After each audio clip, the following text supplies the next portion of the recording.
Us now to begin the discussion by introducing the panelists that are already here in studio. Let me begin with Naomi Wako, the woman representative for Marsabit County. Good morning. Morning. How are you? I'm great. It's good to see you again. Then you have Amos Nyakeo, who is an assistant director at the National Drought Management Authority. Good morning. Good morning. And it's great to have you back in our studios. Then you have Annette Msabeni from the Kenya Red Cross. She is the Deputy Secretary General. Good morning. Good morning, and thank you for having me. Great, and it's good to have you here. And of course, we want to spend some time to appreciate the situation.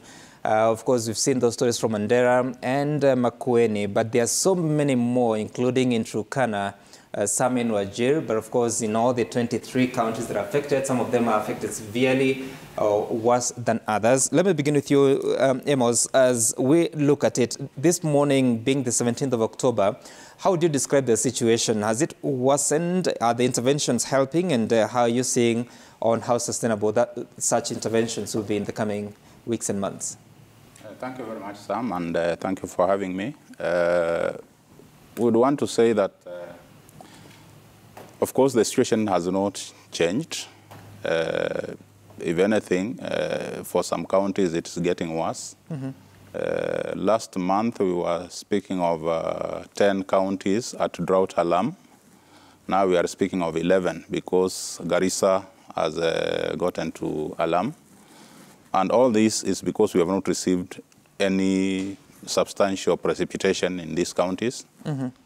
And from what we've seen is even this season, the October, November, December season, when we are expecting short rains, mm-hmm. The onset is like it is already delayed.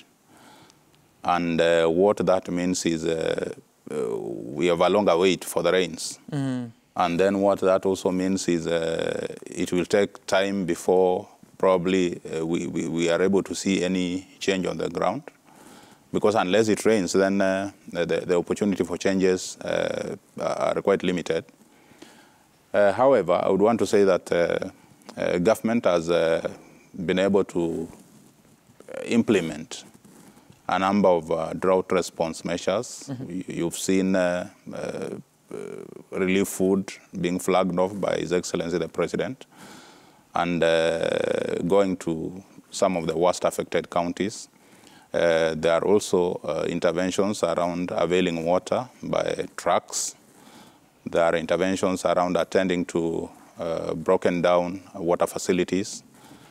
Of course, we are also providing fuel subsidy to support pumping of water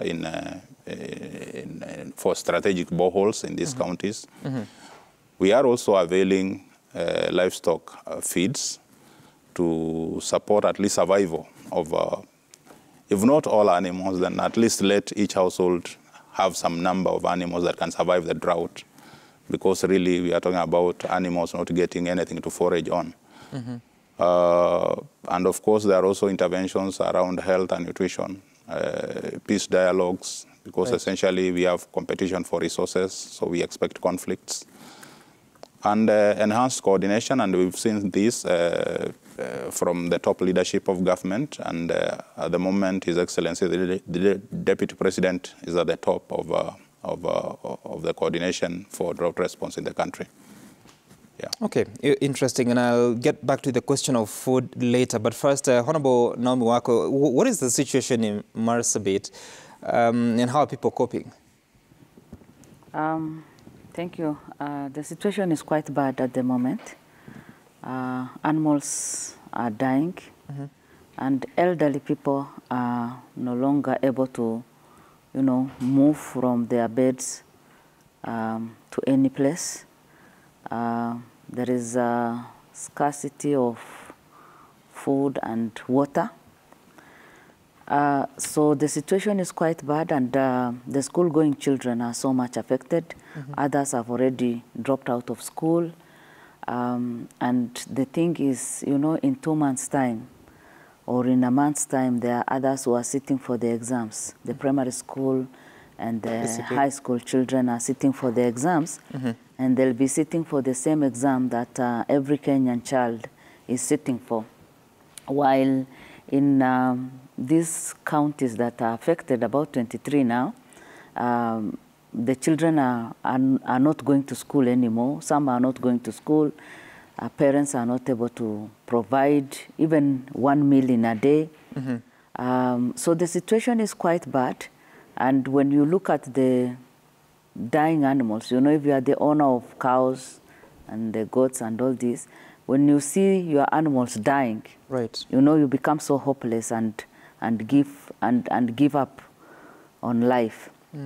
So the situation is so bad, and I pray that we'll be able to do more than what we are currently doing, and save and salvage the situation, because it is saving their lives now. And it is important for all the county, and especially my county now, to focus on saving lives than focusing on other things now. Okay, saving lives. The situation is so bad, yeah, thank you. Okay, and Annette, for you, as the opening statement on what's going on, what would you say is the most burning issue at the moment that you're facing in the field? Thank you very much. And just as Madam Weshimiwa has said, the most burning issue is saving lives. Saving lives of the children, saving lives of the mothers, saving lives of the fathers, saving lives of our communities. These communities are facing the 4th dry spell, and soon we are going on to the 5th. And this means that the resilience of the community has continued to be weakened, year in, year out. So the little the good coping mechanisms that they had, the little efforts that they had, or that different partners had put on the table, are all really getting weakened. So for now, the urgent thing is to save lives, provide the very much needed food, provide the very much needed water, provide the very much needed health and nutrition interventions, so that we do not lose any lives. And then now, after that, we can link this up with other recovery and long-term measures. Okay. And I like that statement on long-term measures, because actually before we came on the show, we were having that discussion on why it appears never to work over the years. Let's first listen to what the governor of Mandera said as he addressed the County Assembly of Mandera on the situation, especially on the cost of the drought on livestock. Drought has also affected our education sector. Many schools are experiencing financial stress and cannot provide for food for their students.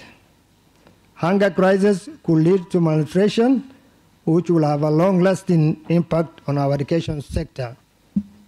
Therefore, there is a need to take urgent contingency measures, including water supply to schools and contemplating food supply to 41 boarding schools and over 300 Cholive ECD centers in our county.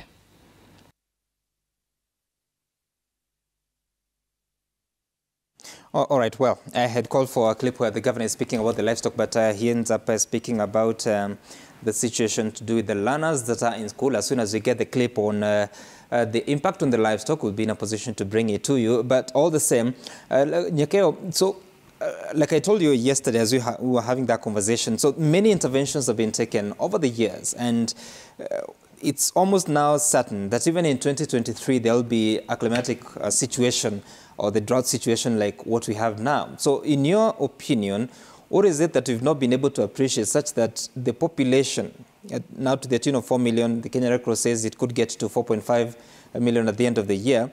What is it that we haven't done to secure them, or what are those contextual realities that always pull us back to this situation? Okay, Sam, the truth is drought risk management, climate risk management has 2 dimensions. There's the dimension of immediate response, like what we are witnessing now. When we get into climate shocks, drought shocks, then we have to execute interventions. And these are informed by a contingency plan. So each of the counties that are in drought right now have activated their drought contingency plans, which are usually prepared beforehand. But then there is the other dimension where we need to think about long-term resilience. And the long-term resilience really can only happen effectively during periods when we don't have a drought. Otherwise, the moment you get into a drought, you switch to plan B. Contingency plan is basically plan B. But then during resilience building, you are in plan A. And that then calls for all stakeholders, of course, with government at the lead, to channel more resources for building community capacities to cope with the drought, and also to address resilience gaps that may be present within communities.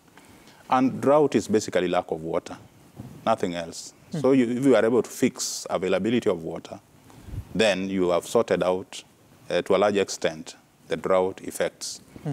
And then, what are these resilience gaps we are talking about?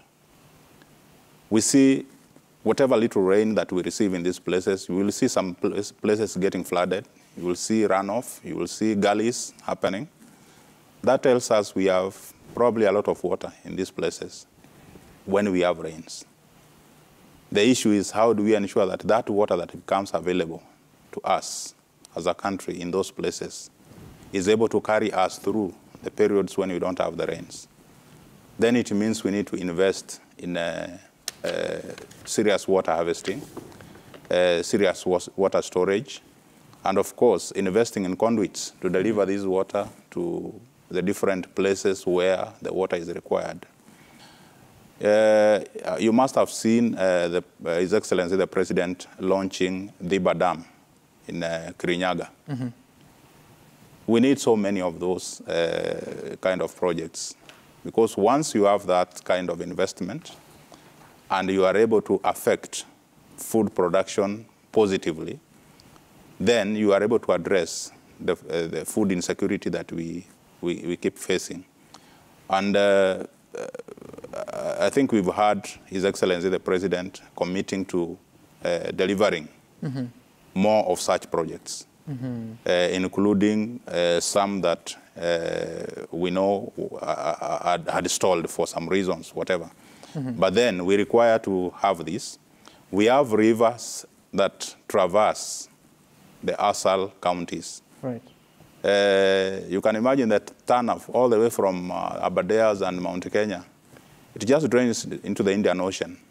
Over 90% of that water goes to the Indian Ocean. The ocean has enough water, it doesn't require more water.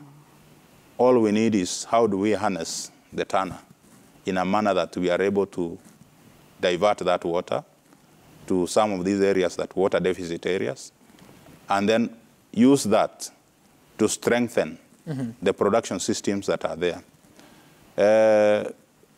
From a technical perspective, you'll find that the tendency to convert pastoral areas into crop production areas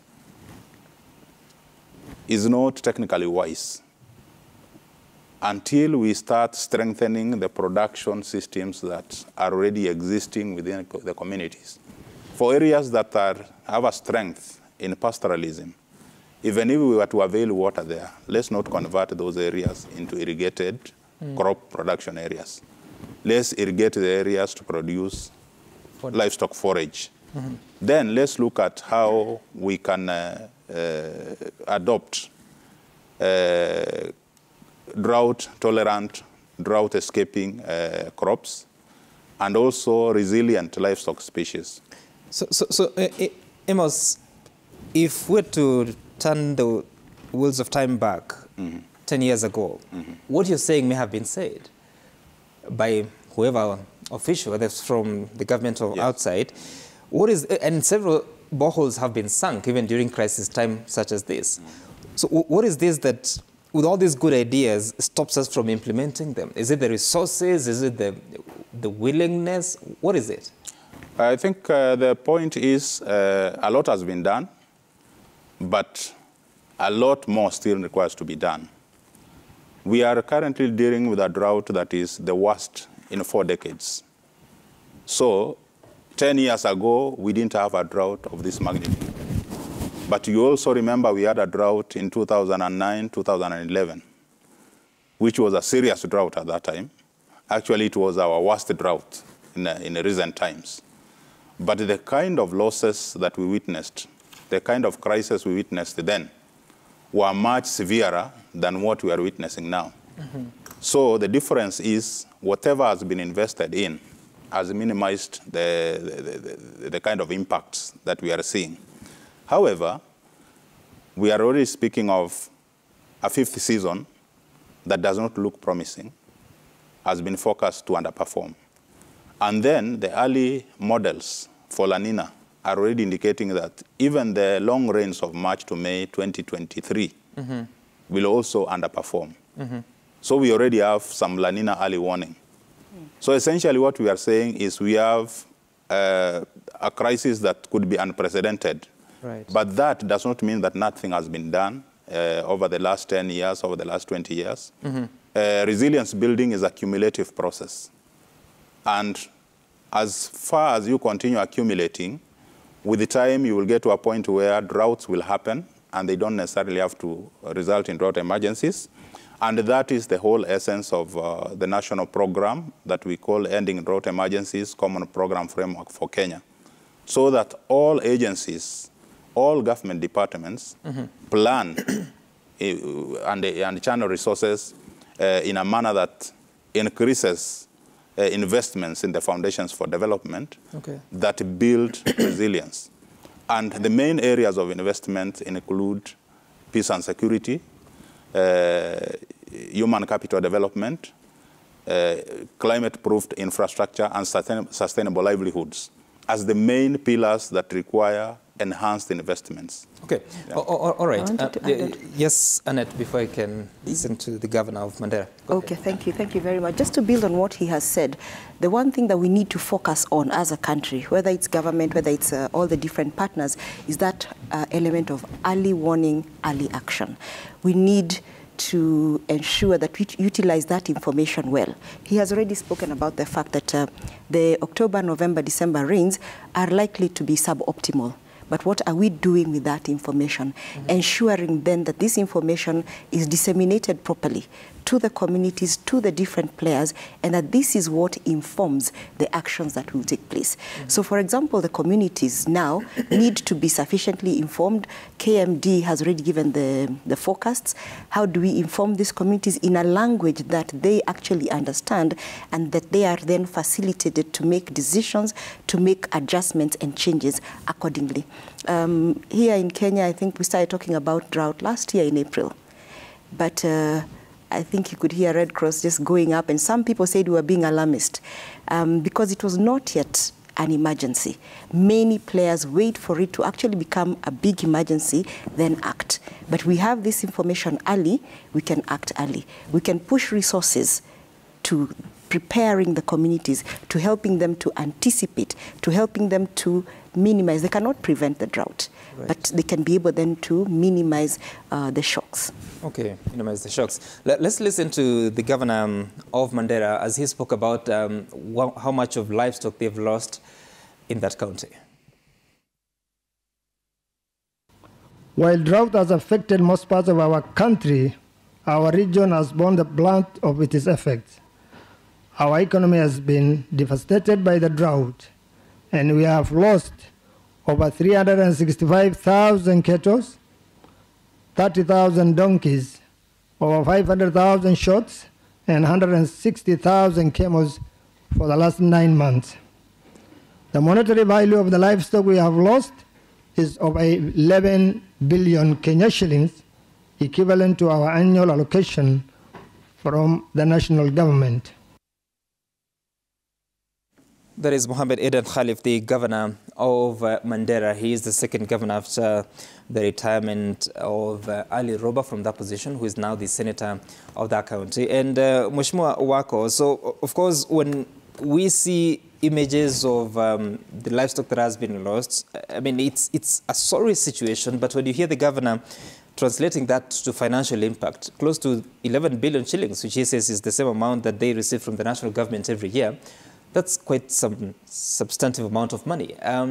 So in Marsabit and that region, the situation that you find, what is it that the citizens, the locals, struggle with? And even as they receive this early warning information, then we hear the government talking about off-take program. What is the reality on the ground that it ends up with such kind of loss? As I mentioned previously, the situation is quite bad, and the citizens are getting to a kind of hopelessness situation, simply because, you know, even the animals cannot be sold now, and that is their only source of income. They cannot educate their children because they can no longer afford to pay fees for them. They cannot take their sick ones to the hospital because anytime they needed money in the past, they used to sell maybe a goat or a cow in order to get cash. But all that now is gone, and there is no way they can recover. One thing that I observed as I have been, you know, even during the campaigns, the drought was still very bad, and now it is even worse than that time, is that they have nothing else to turn to. And because we are on the border, you know, Ethiopia is also experiencing the same. So there are people who feel that Kenyan side is better, and we are already receiving some refugees, and they have no home, they have nowhere to place their head. The children, over 600 families are already, you know, flooding Kenya, and you have no food to give them. You cannot rescue them. Already our own citizens are suffering. So when you look at all that, you ask yourself, why haven't we prepared ourselves? Because 2009 to 2011, we had another bad drought. Then 2016, 2017, we had another very bad drought. Now it is 2020, maybe going to 2023. And when we were growing up, it was, you know, drought used to come after every 3 years.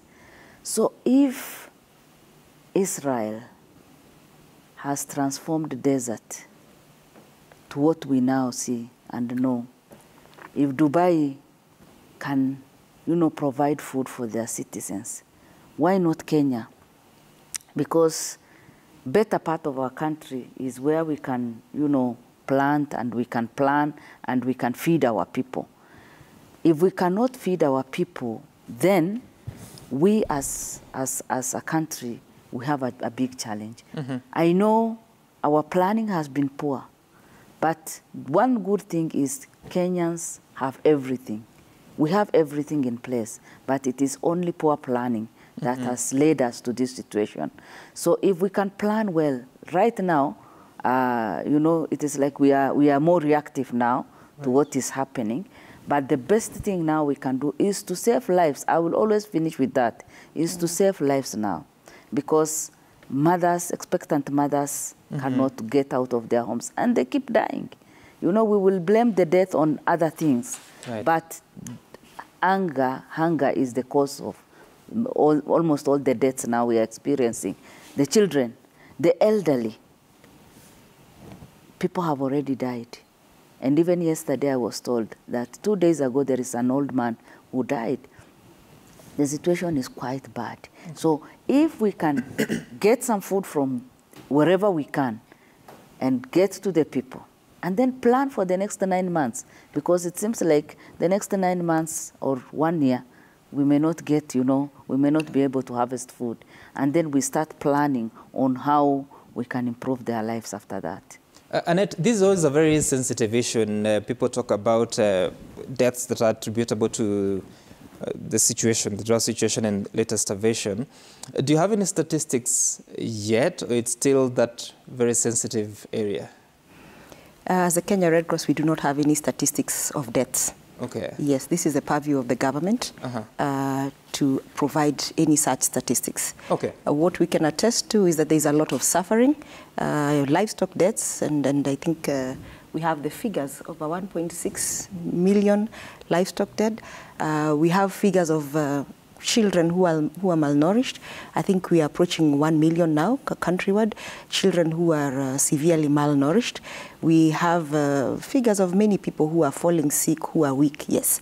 But we do not have any figures on death. Okay, all right. We'll talk about that more after the break, at which point we'll also be looking at a story from Kilifi of the situation where we understand that 24% of the population would be said to already be starving. Stay tuned.